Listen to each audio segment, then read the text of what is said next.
pada tahun 923 Masehi, Prabu Siliwangi mengunjungi Syekh Hasanuddin dengan tujuan untuk membantu pertempuran antara nagari Singapura dengan Campa.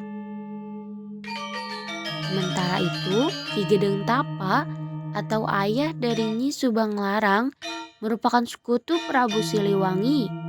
Beliau hendak menitipkan Nyi Subanglarang kepada Syekh Hasanuddin untuk belajar agama Islam di sana. 2 tahun kemudian, saat Nyi Subanglarang sedang mengaji di pesantren, Prabu Siliwangi terpesona dengan suara merdu Subanglarang. Hingga akhirnya beliau jatuh cinta. Prabu Siliwangi meminang Nyi Subanglarang untuk dijadikan istrinya. Beliau mempunyai 3 anak bernama Pangeran Walangsungsang, Raden Kian Santang, dan Lara Santang. Cerita pun dimulai.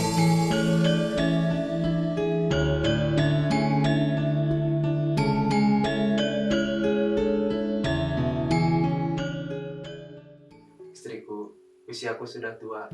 Kini saatnya kita harus memikirkan siapa penerus kerajaan Pajajaran, supaya kerajaan Pajajaran berada dalam pemerintahan yang baik. Dan kini saatnya aku harus menurunkan tata kerajaan. Iya tuanku, namun kiranya siapa yang pantas engkau jadikan raja di kerajaan ini tuanku? Itulah sebabnya aku merasa bimbang, karena aku takut terjadinya pertumpahan darah di antara anak-anak kita. Menurutku, yang paling berhak menjadi raja di kerajaan ini adalah pangeran tertua di kerajaan ini yang mulia. Ya, sebaiknya pangeran tertua lah yang pantas atas tahta. Namun, seharusnya engkau memberitahu dulu semua istri-istrimu dan mintalah saran dan pendapat kepada mereka. Baiklah. Sayang.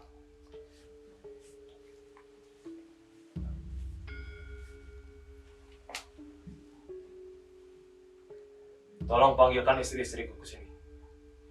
Baiklah, Paduka.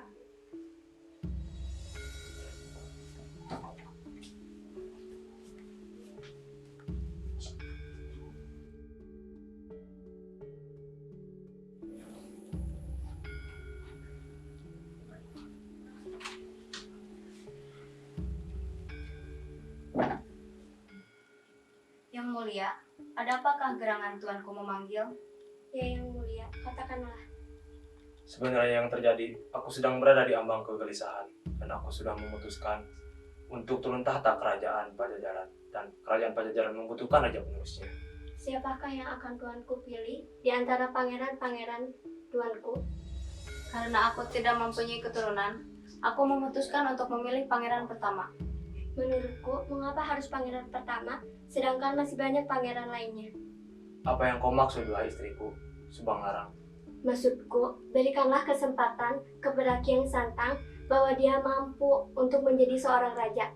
Karena dia memiliki kekuatan dan kejayaan yang sangat luar biasa dan pantas untuk menjadi seorang raja. Kau terlalu memaksakan kehendakmu. Kau tidak memikirkan masa depan kerajaan. Kau hanya memikirkan anak-anakmu. Apakah tuanku tidak mempercayai Pangeran Kian Santang? Bukan tidak mempercayai, tapi... Dan akhirnya, dari percakapan ketiga istri Prabu Siliwangi tersebut mengakibatkan kemurkaan hati sang raja, sehingga Prabu Siliwangi mengirim kembali Subanglarang ke keraton kerajaan Cirebon bersama ketiga anaknya.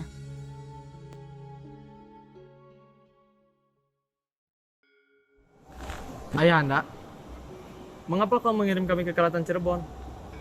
Ibumu terlalu arogan, membuatku hilang kesadaran. Aku sedang memilih siapa yang pantas menjadi seorang raja, tetapi ibumu bersikeras menjadikanmu sebagai raja. Apa salahnya ibuku menginginkanku sebagai raja? Aku merasa pantas untuk bertahta. Dan ayahanda, apakah ayahanda meragukan kesaktianku? Apakah kau yakin dengan perkataanmu, anakku? Dan kau merasa yakin kesaktianmu tidak tertandingi? Aku sangat yakin, ayahanda. Selama ini, belum pernah ada yang berani mengalahkan kesaktianku. Baiklah kalau begitu. Pergilah ke tanah suci Arab, lalu temui seseorang yang bernama Sayyidina Ali. Baiklah, ayah.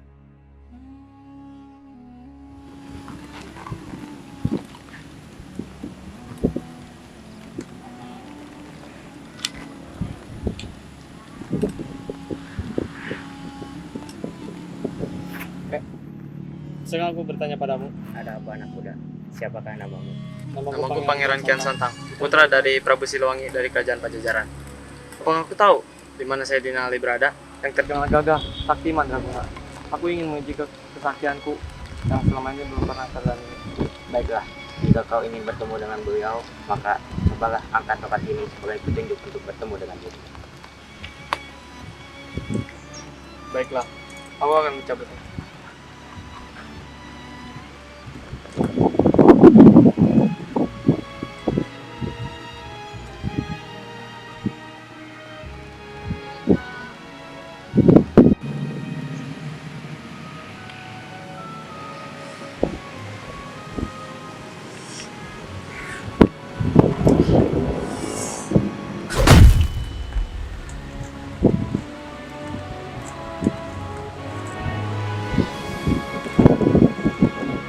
Bagaimana anak muda?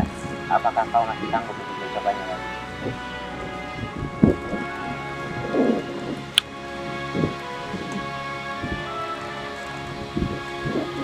Siapakah kau sebenarnya? Aku adalah Sayyidina Ali yang kau cari.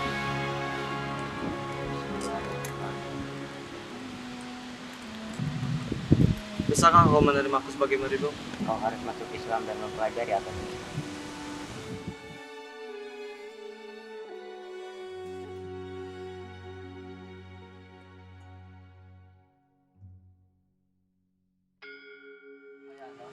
Apakah kau tahu? Aku telah bertemu dengan Sayyidina Ali dan aku telah menjadi dia adalah orang pertama yang menguatkan. Apa yang kau telah pelajari di sana, wahai anakku? Aku telah mempelajari agama Islam dan aku sudah masuk agama Islam. Ayah tidak melarang seseorang untuk berpindah keyakinan atau agama.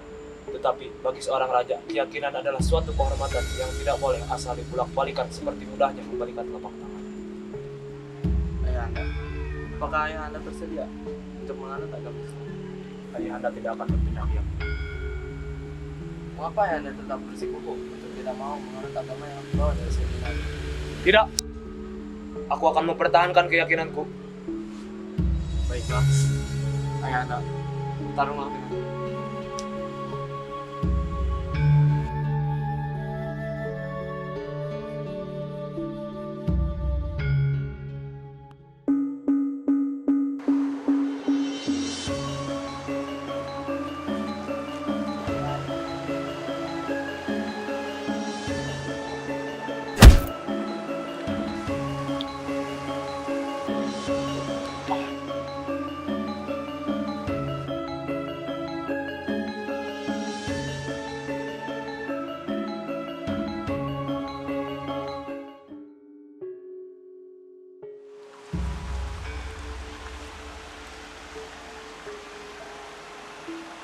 perjalanan kita mungkin cukup sampai di sini.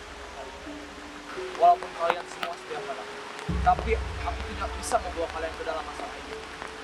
Membuat kalian susah untuk merasakan miskin dan lapar.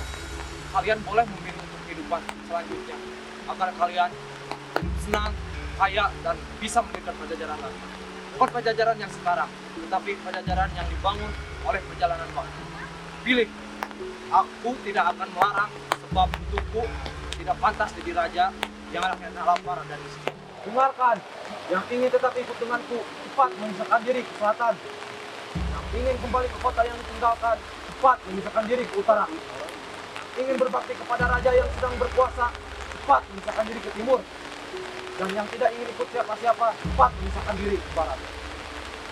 Dengarkan, kalian yang di timur harus tahu kekuasaan akan turut dengan kalian dan keturunan kalian nanti yang akan memerintah saudara kalian dan orang lain. Tapi kalian harus ingat, nanti mereka akan memerintah dengan semena-mena. Akan ada pembalasan untuk semua itu. Silakan pergi. Kalian yang di sebelah barat, carilah oleh kalian di Santang. Sebab nanti keturunan kalian yang akan mengingatkan saudara kalian dan orang lain. Ke saudara sedaerah, ke saudara yang datang sendirian, dan semua orang baik dia. Suatu saat nanti apabila tengah malam dari Gunung Halimun terdengar suara minta tolong, nah itu adalah tandanya. Semua keturunan kalian dipanggil oleh yang mau menikah di Lebak Kawen. Jangan sampai berlebihan, sebab nanti telaga akan banjir. Silakan pergi, ingat, jangan menoleh ke belakang. Kalian yang di sebelah utara, dengarkan, kota takkan pernah kalian datangi. Yang kalian temui hanya padang yang perlu diolah. Keturunan kalian kebanyakan akan menjadi rakyat biasa. Adapun yang menjadi penguasa, tetapi tidak mempunyai kekuasaan, suatu hari nanti akan kedatangan tamu, banyak tamu dari jauh, tapi tamu yang menyusahkan. Waspadalah. Sejarahnya banyak dicuri bahkan dijual.